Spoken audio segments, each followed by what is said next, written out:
he's been up here no less than 3 times. That makes him a veteran, people. He's awesome. He wants to thank you for being here. Please give it up for Jeff McDermott.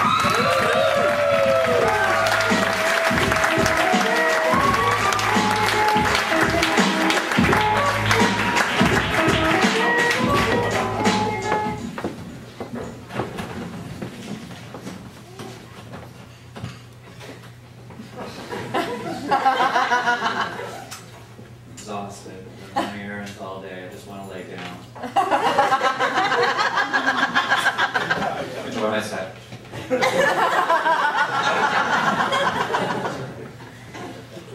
You know, I remembered this morning that I was doing the show, so I tried to think of some jokes about growing up gay in the Midwest. But it turns out there's actually not anything funny about growing up gay in the Midwest. Unfortunately, a lot of other people, a lot of people I knew, a lot of classmates, found that there was a lot of things extremely funny about me growing up gay in the Midwest. You know, all that shit I put up with all that time, it really makes me wonder why I ever did decide to be gay. It seems like an odd choice for Noblesville, Indiana. Of course, I'm really more hypothetically gay nowadays anyway. You know, like, if a tree falls in the woods and there's no one there to hear it, is there a noise? Well, most of the time there's no one around when I fall in the woods.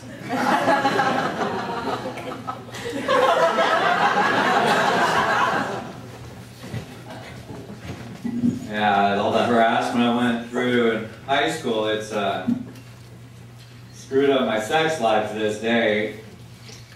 Still have to be forced into a locker by a guy wearing a Speedo before I can do it.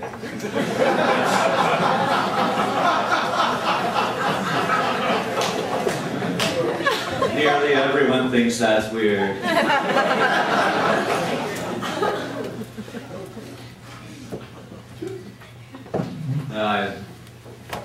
I'm sure you all already heard about Prop 8 and are sick of it, but I want to tell you the thing that I was most annoyed by about Prop 8. TV commercials. Remember that horrible one? Did you see it with the little girl? Comes running home, says, "Mommy, Mommy, I learned in school today that I can marry a princess." And the mom's like, "Ah!" But I was thinking the No on 8 people should have just turned that ad right around and made it work for them.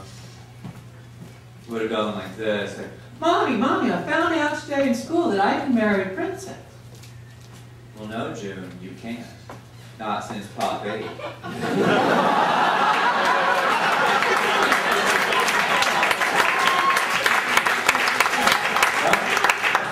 You can have sex with as many princesses as you'd like.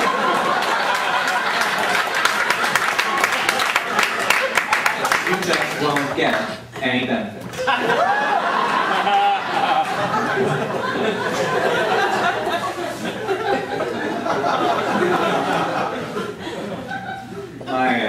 I have to say, I'm kind of ambivalent about the whole Prop 8 thing. It's, oh, my boyfriend wants to get married.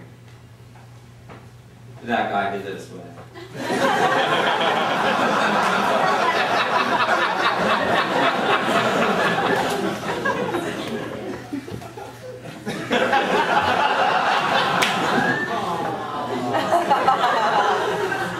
You know, I spend a lot of time on the internet, and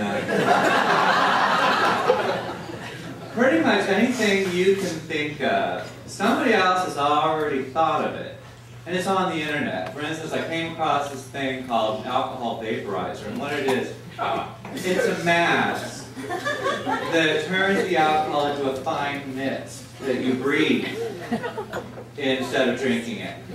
And I'm not sure exactly who this is for.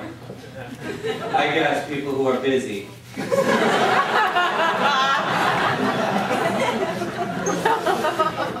But probably the coolest thing I saw, and this was really cool, it's this, these dolls called twins. And what they are is, you take a picture of your kid, and you send it to the company, and they make a doll that looks just like your kid. Like, same face, same eye color, same hair color. They'll even dress it like your kid, and they'll send it back to you, and your kid's got this like little twin to play with. I mean, it's really cool. You know, they had on the ad, like, why didn't you get one for birthday or for Christmas? But I was thinking, what a thoughtful gift for someone who lost a child.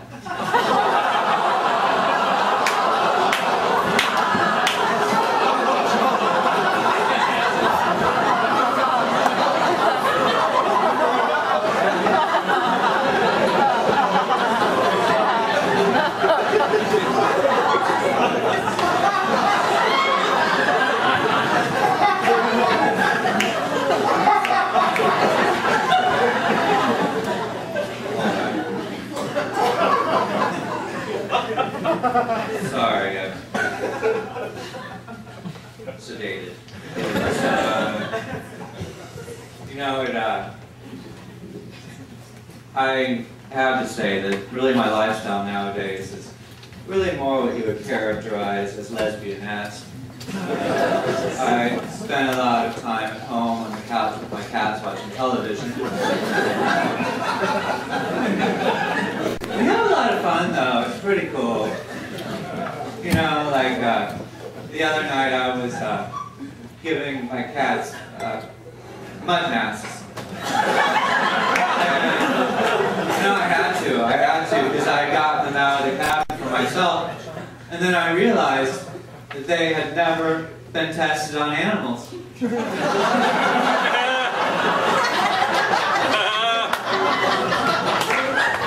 I'm not going to put that shit on my face.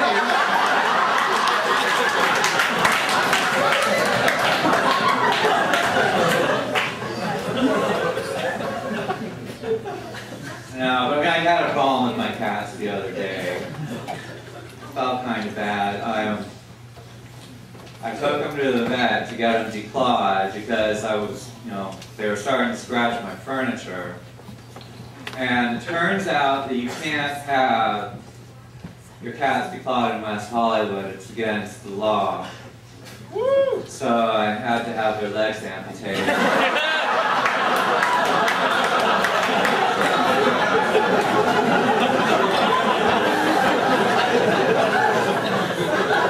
I mean, my furniture was like almost new. They're still really cute. They roll out to see me when I come.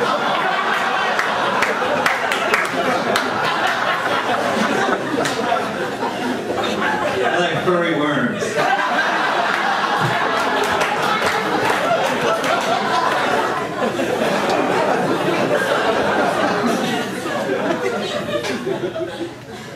You know, a lot of the best comics, their anger seems to come from, their comedy. Coming from a place of anger, you know, like Richard Pryor or Lenny Bruce or Carrot Top. My problem is I'm just naturally not that angry of a person, so I'm trying to work on that. Driving helps. You know, earlier this year, my friend Laura and I, just want to tell you this before I head out, because, you know, I think we've really gotten a lot closer in this past few minutes. We went to France earlier this year, and we had a really good time. You might have heard the French can be known for being a little rude. You know, I didn't find that to be the case at all, but Laura had some problems. And I have to say, Laura did have some problems. For instance, we were in the same store. I went up to buy a pack of cigarettes. Bought a pack of cigarettes, the woman was very polite, on my way. I watched Laura go up, buy a pack of cigarettes, get treated really rudely by the same woman. I thought that was really weird. And you know, It really seems there's a double standard in France that you're a lot more likely to be treated rudely if you're a stupid cunt.